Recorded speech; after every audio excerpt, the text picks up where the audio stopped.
Hello， 大家好，歡迎大家嚟到添 Sir 聊心室。今日咧好開心，請到陳大利導演翻嚟啊，係啦。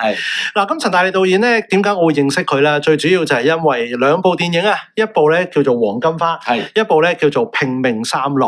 咁《黃金花》咧就有講一啲關於自閉症嘅情況啦。咁因為我太太同我都有做一啲相關嘅工作。咁啊，跟住我太太又好中意譚耀文喎。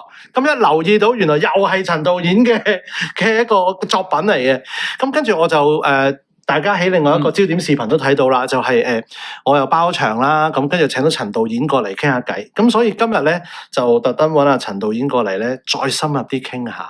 嗱，喺我哋每一集咧，我哋都有啲嘉賓唔同行業，都會講下佢一啲心路歷程啦，或者佢個行業到底係做啲乜嘢嘅。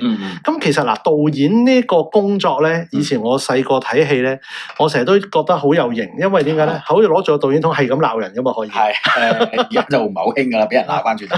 係啊，咁其實導演呢個工作，嗱聽落去就好似好簡單，就嗌啲演員做戲啦。但係其實入邊仲有冇一啲嘢，其實可能我哋其他人係唔太清楚，但係都係導演要做嘅咧。睇緊影片嘅觀眾朋友，麻煩各位記得做齊3部曲：點讚、分享、建設性嘅留言，同埋記得訂閱焦點 FM TV 我哋呢個 YouTube 頻道啊！多謝各位。其實而家做即係尤其是近年啦，好多時我哋講緊唔係淨係一個現場嘅，即係導演好多時你都牽涉為幕後嘅創作。咁你會再做尤其是我係編劇出身啦，咁你會連個劇本都係你去寫埋啦。咁有啲未必係自己做編劇，但係佢其實都係真正嘅導演，其實你係要去消化到嘅戲劇噶嘛。咁就俾一啲指引咯。咁而導演其實好得意嘅，係相對地咁多個崗位裏面可以最冇專業技能嘅。竟然你因為譬如你攝影師咁，你真係要好認識嗰個攝影器材啦。咁你做音樂嘅，咁你梗係要有音樂知識啦。哪怕編劇、美術啊呢啲咁樣，你有嗰方面。其實導演你係可以乜都唔識嘅。即係另一種講法啦，即係你可以乜都唔識，但係其實另一種説法就係，亦都係你乜都要識啲。你乜都要識，你一定要知道你想要乜，然後你去發揮每一個崗位啊嘛。其實你係去做一個通才，可唔可以話咧？可以話通才，係啦，做中間嗰個一個核心，你去聯繫所有嘅人，發揮佢哋嘅專長，包括演員。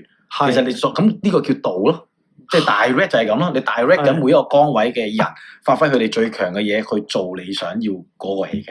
咁所以。我頭先講翻轉頭，你導演一定要有一個好認識戲劇嘅創作嘅能力咯。而你先至講到你想要乜，我唔知你點做個美術嗰下，但我要呢個感覺，我要你俾到呢個戲劇我。咁你喺翻你嗰個道具嗰個呈現俾我睇啦，咁樣，咁佢就會喺個道具嗰 part 嘅專業，比較好，其實好容易去講理解嘅就係譬如音樂，咁我真係唔識嗰啲樂理。但係我知個戲劇嘅時候，我會同我嘅配樂師去講呢個位，我需要個情緒好高漲嗰樣。咁你個編曲係你去搞，咁我咪聽得唔得咯？聽完又唔得，跟住就再做。你又要俾翻指示嘅，你即係所謂 direct 啊嘛 ，director 啊嘛，即係你要導啊嘛。咁我導翻你，呢度可能要慢啲，輕起碼都咁。或者我俾個感覺你，我呢度我希望係一種焦急啲嘅，即係好緊張嘅。咁起碼你都要俾到一啲情緒嘅指導佢啊嘛，即係咁樣去做嘅。但係其實你把口就話其實可以冇其他專業技能，但係其實你又唔可以真係完全唔知嘅喎。係啊，因為你好多個部門㗎嘛。係啊，所以嗱，其實我頭先講就係其實兩種説法嚟嘅，即係你係要周身刀㗎啦，你未必需要張利。咁你原來你周身都有張利，咁你梗係好好啦，因為你會知道有陣時可能佢都未必，即係嗰個崗位都未必知點做嘅時候，你可能俾翻個好明確嘅方式佢要點去處理。你入咗呢行幾耐啊？我03年畢業之後就入行㗎啦，算即係開始做編劇㗎啦。03即係而家22幾年，22啦，21、22啦，差唔多。OK， 咁嗱，導演係一個通才啦，咁即係基本上你。要演繹到個戲，即係唔係演繹，應該係話你要精通到嗰個戲劇啦。咁你要通到嗰個戲劇，同時你又要大概知道，譬如攝影點樣為之好睇，出到嚟，又要配樂，又要剪接好多嘢㗎嘛。嗱，我自己覺得咧，即係我聽人哋咁講，我覺得其實個壓力都幾大㗎。係啊，好大嘅。但係因為我自己咧個出身，即係我係由編劇開始做。係。咁而因為我點解會咁樣咧？一嚟即係緣分嚟嘅，即係際遇嚟嘅。你咁啱遇到有做編劇嘅機會就入行做。而我嘅理解就係頭先我講做導演一定要識戲，而識戲嘅崗位最直接嘅處理就係做編劇。咁咁啱有得做，梗係做啦。咁只不過其實我做編劇嘅時候，我都係用一個導演嘅腦去做嘅，即係我係因為一路只不過我用文字去呈現啫嘛。其實我諗緊嘅嘢係點拍啊，點樣講啊，可能已經牽涉到嗰個場景啊。即係咁樣，當然你去唔晒啦，即係你唔係你始終你唔係實操嘅人，但係你喺文字度處理咗，咁你咪個腦已經經過咗我做咁多年編劇嘅一個20幾年嘅訓練思維咯。OK，我頭先喺度諗緊，譬如話個壓力，我唔知道啊，我用行外人去睇咧，其實你要管一紮人噶嘛，理論上。係咪？我以前細個咧睇嗰啲戲咧，我仲記得係阮兆祥做啲乜乜插班生咧，就講個導演就話我要去食宵夜，跟住我個輔導出嚟，你幫我睇住啦咁樣。跟住就1九幾組人走過嚟，導演啊，啲燈擺邊度啊？導演啊，呢度咧點做啊？啲臨記點樣啊？咁即係話你係要管晒咁多人啦。咁成個過程入邊咧，其實我想問你有冇啲好深刻嘅事情？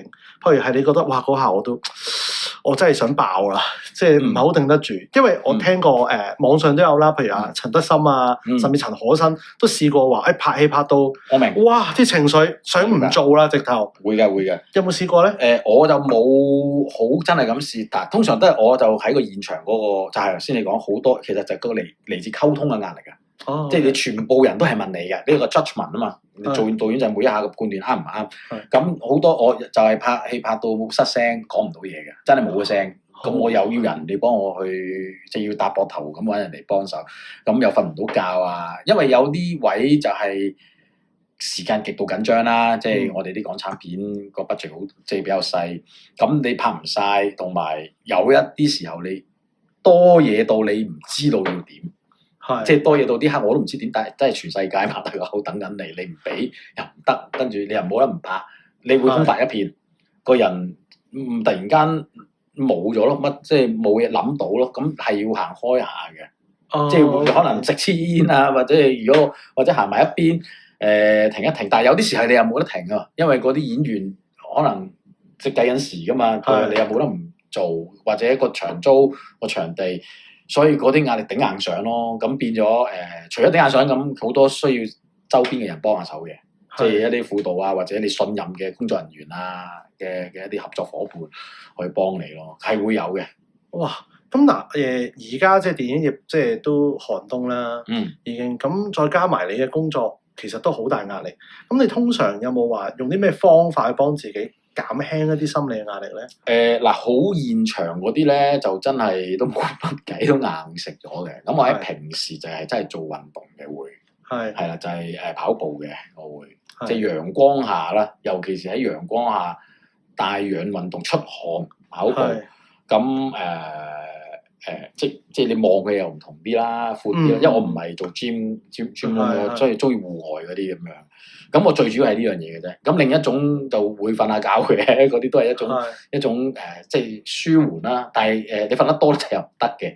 咁同埋會做下少少按摩嘅，即係呢個我覺得都係緊要嘅。但係我而家因為有陣時嗰種按摩已經係買一啲機器自己按㗎啦，即係因為隨時突然間要啊嘛，即係咁啊即刻就攣下條頸啊啲膊頭位，主要係呢啲咯。OK， 嗱，因為咧即係。唔好介意啊！我發現咧，我識親嗰啲導演咧，個個都有啲情緒問題嘅。正常。咁我記得即係你都好似啊，好似報道講過下，就你都即係有啲情緒問題喎，曾經。可唔可以講下你嘅經歷？呢個都已經20幾年前啦，嗰陣時啱啱畢業冇耐。咁就因為當時我讀電影出嚟嘅，咁我讀電影嘅電影知識嗰個理解同我去到電影業嗰個做嘅工作。好兩個世界，個價值觀衝突好大嘅。即係我讀電影嘅時候，我傾向一啲即係 art film 啲嘅，即係嗰個世界。我係一個本身個底嚟咁，但係入到去商業嘅時候就拳頭枕頭啊呢啲咁嘅嘢，好唔係你做嘅嘢啦。咁我曾經想過放棄，嗰陣時都試過放棄嘅，都咁就去揾咗做其他工作。咁但係原來嗰個潛意識嚟㗎，自己都唔知嘅。咁原來點知突然間有一日暈低咗。即係同埋因為失眠啊，嗰段時間我冇瞓唔到覺，即係點樣瞓都瞓唔到，我又唔知啊，即係嗰陣時唔認識呢啲情緒病。咁跟住終於有一日個狀態唔得下，暈低咗入醫院，先知道原來係抑鬱症。係啦，咁患咗抑鬱症之後，咪要食藥咯。咁其實少血清素啫嘛。咁跟住就唔嚴重嘅，但係有嗰下即係叫做冧計啫。咁跟住之後就係由於透過醫生同我講完之後，咁我了解咗原來好似佢個解釋就係好似胃酸少咗，即係少咗啲胃酸就胃痛咁解。你少咗啲 chemical， 咁你原來嗰樣嘢咧，即係佢就講個醫學唔係完全證實到，但係佢話有幫助嘅就係做運動。咁我其實係嗰段時間跑步嘅。嗰陣時開始喺啲陽光下跑步啊，咁跟住慢慢食啲藥減藥啊，個人亦都會學懂咗個放鬆，同埋因為經咗一次即係呢啲叫做都爆發咗一嘢啦個抑鬱症，其實你啲負能量釋放咗啲噶嘛，你釋放咗啲之後，你其實輕身咗個人，即係咁跟住咪慢慢好咗咯，同埋開始學懂咗呢一種明白咗呢種病嘅一啲特徵嘅時候，你注意到有啲緊張嘅狀態嘅時候，你咪即刻自己要立即。你算好叻喎！你個覺察能力好高喎。認知咗啊嘛，即係你認知咗啊嘛。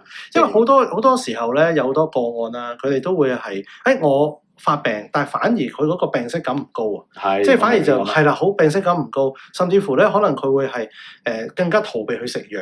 咁當時你係一路有用藥㗎嘛？係咪啊？1年到，1年食咗1年。係，咁但係最後係慢慢減㗎。佢開始係有血，我唔知咩血清素同埋一個鎮靜劑都要嘅，但係佢半粒嘅啫。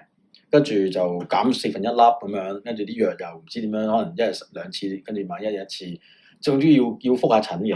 咁但係1年到嘅時間，咁呢1年我就跑步，即係唔會好激烈嘅，就最主要係要曬出汗同埋吸收嗰種正能量啊，即係嗰個天地自然嘅嘢，咁同埋真係舒緩自己個緊張。你對想要康復，即係要好翻嗰個動機，係咪都好強烈嗰陣時？強烈，同埋因為頭先我講牽涉埋一個價值觀上嘅嘢啊嘛，即係我嗰個源頭原來係嚟自於我對原來我想放棄一啲理想，所謂簡單啲講就係咁。跟住去到嗰下，因為都牽涉好多實際嘅生活嘅問題啊，即係不如正常做第啲嘢啦咁發覺咗原來唔得啊！即係原來會咁樣冧落嚟嘅時候，不如即係諗咁多憂慮嗰樣，不如你去做你想做嘅嘢啦。即係所以反而就你個人鬆咗，原來你要咁樣做，你先至滿足到你嘅心靈嘅嘢。OK， 即係所以係身心同步嘅。即係話其實你呢個理想，你喺電影行業入邊開頭，令到你好大壓力啦，抑鬱症啦。咁但係跟住因為你會諗係咪要轉行咧？係直頭轉咗。轉咗添啦。轉咗啊！即係其實所謂轉咗都係影視嘅，但係唔會係嗰個崗位啦，係啦，唔會係做創作嗰啲。咁即係話跟住就唔開心啦。原來唔開心。原來唔開心，唔知啊嘛，即係以為得，以為可以，原來唔開心到會暈低嘅嗰下，再發生咗咁嘅事，即係有一個好大嘅好靚乜，好一個好 symbol 嘅一件事發生咗，咁你就知道係咁啦。咁你就去處理嘅身體，然後再處理嘅心靈。OK， 咁即係話你由 A 崗位啦，轉咗去 B 崗位，你以為會好啲，即係前景會好啲啦。咁我想問下呢個 B 崗位咧，其實佢嘅工作嘅模式啦、金錢或者前景，其實而家睇翻，其實係咪會比 A 崗位好啲嘅？其實我係咩啫嘛？其實我去咗電視台做新聞啫嘛，即係做一啲新聞幕後嘅工作，會穩定啲係咪？起碼係一個穩定工作咯，正常嘅即係翻一份工啦，簡單啲講，即係都係影視嘢嚟㗎。但係你唔係而家做緊電影嘅創作，唔係一啲嘅講，即係做創作嘅崗位啦，唔係嗰種。OK，咁咪變咗就係頭先講。唔係你想要嘅嘢。係啦，原來我知道唔係我想要嘅嘢嘅，咁但係你諗住過第二種人生生活啫嘛，咁原來唔得咯。所以我成日都話咧，其實人生咧，我哋一定要分清楚咩叫想要同埋需要。好多時我哋情緒出咗問題咧，就係我哋唔係太清楚自己真正嘅需要係乜。我哋可能係肚餓，我哋只係需要買啲嘢食，但係我哋以為我哋要食九大簋，於是我哋就追求個九大簋，但係最後發現原來食得多會滯嘅。更何況可能你未必食得起，係咪？咁嗱，我想問下阿陳導演，嗱，而家即係我喺唔同嘅媒體同你傾偈都係咁講啦。電影行業係寒冬啦，但係以前有經歷過。咁其實你都20幾年啦，其實中間如果你真係要跳出去嚇，甚至乎如果就算係同一類影視行業，你去拍即係爽劇都得㗎嘛，係咪先？咩原因令到你堅持到而家？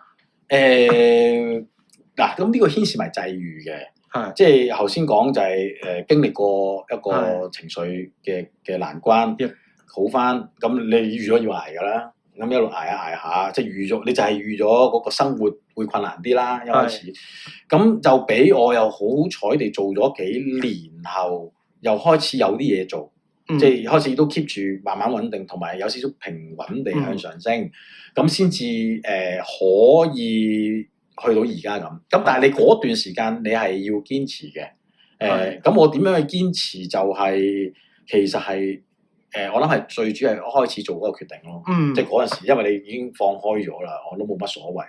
咁而又好彩地唔係要去到等20年咯，即係如果起碼幾年後咁，你慢慢有啲嘢都向好，同埋你自己要識諗嘅，即係你要向即係有陣時可能有一個工作機會嗰樣，哪怕金錢唔係太多嗰樣，你都會諗係喂，起碼都有機會喎，都係一樣好事喎。同埋你睇緊後少少嗰啲嘢，我可能今次唔收錢嗰樣，但係你原來識到一啲唔同嘅人，多咗另外一啲人脈關係，原來又真係可能幫到你咧，可能最後冇啊，唔知係咪？咁你自己識得咁諗嘅時候咧，你其實要帶住希望嘅，即係呢個係心理啊。但係我覺得係身心要同步嘅，真係。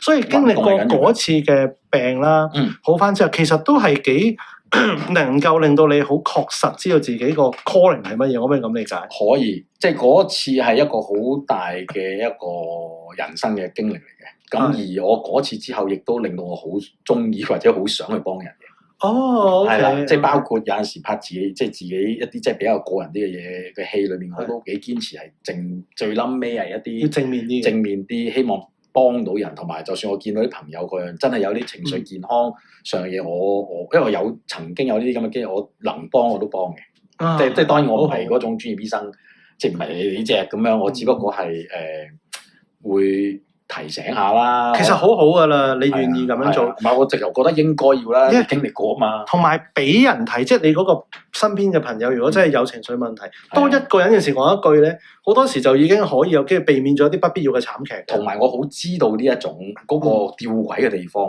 佢哋係唔承認噶嘛，唔願意噶嘛，同埋會拒絕噶嘛。越係拒絕，同埋冇得逼嘅。你越冇唔係鬧嘅，你真係聆聽噶嘛。其實聆聽，同埋你有啲位你好有技巧去掹佢出嚟。你佢唔會好主動配合你㗎。你叫極佢都唔會嘅，一定拒絕㗎。你要好有技巧去引咗佢出去，咁令到佢。因為我自己認為嗰個方法，心靈係要長時間啲嘅。因為個亦都好牽涉到自己嘅想法。但係我覺得我呢個係當時我忽略嘅，就係原來嗰個身體就係講緊原來少個胃酸咁咧，即係所以我成日話嗰個曬太陽做運動呢樣嘢，你要拉到佢出去嗰啲戶外世界咧，已經係幫緊佢㗎啦。我哋幫身邊嘅人咧，我成日都會同網友或者我啲學生講就係，我有時幫朋友想你抑鬱喎，你焦慮喎，不如我話俾我聽啦。你成日好想好快速去解決人心結，係唔得嘅。我哋先要解決乜嘢咧？我哋話有一個叫做先你要能夠抓到嘅 attention 先。其次咧就改變狀態，哪怕就係佢又縮埋一嚿，變成佢伸個懶腰都好。係啦，跟住慢慢逐步拉到佢出去曬下太陽先。就唔好咁心急咧，要同佢去拆。你咩事啊？你咪童年陰影啊咁呢啲咧，其實反而有啲離地嘅喎。嗱，咁因為時間問題啦，因為我又講即係陳導演有多嘢做，我有要見 case。咁所以嗱，喺總結入邊咧，我想帶出多一樣嘢啫，就係陳導演頭先喺度傾偈嘅時候咧，其實佢講你自己病嘅時候，有一個好重要嘅 point 就係，其實你想好翻嘅動機係好強。係嘅，呢個世界任何疾病都好，冇任何治療方式咧，比我哋想要好翻呢個動機咧更加強大嘅。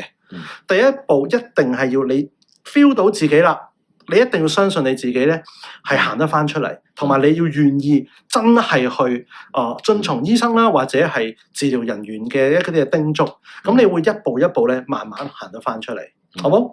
好，今日再一次多謝陳導演，麻煩晒，我哋下集再見。